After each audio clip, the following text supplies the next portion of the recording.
Political freedom. Pro-democracy groups have been rallying against Bashar al-Assad's government for 6 weeks.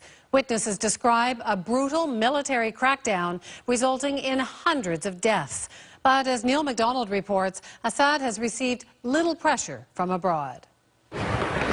As the Syrian regime continues the Assad family tradition of slaughtering its own citizens, other governments are looking away. Gaddafi needs to go.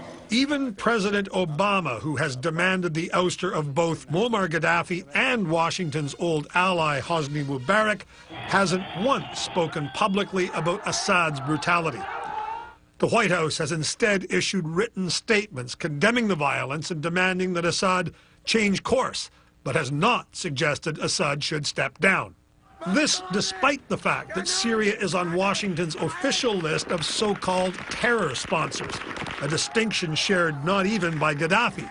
So, why the muted response? I think it's the fear of the unknown. Bashar al-Assad and his cronies run a secular state.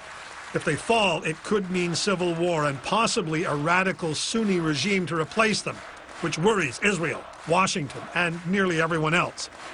Nonetheless, there are respected figures calling for Assad's departure. He is a murderer.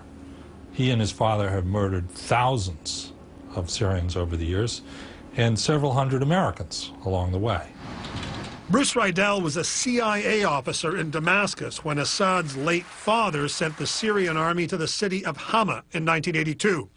It massacred tens of thousands of people in 1 week. Riedel says the son will do the same.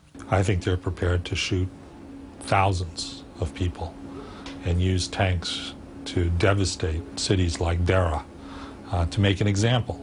So for the time being, at least, Bashar al-Assad is enjoying what amounts to a free pass.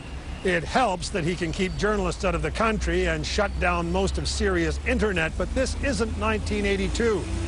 The whole world is watching this time, even if the great powers aren't doing much. Neil MacDonald, CBC News, Washington. We've got other stories coming up, including more on the royal wedding.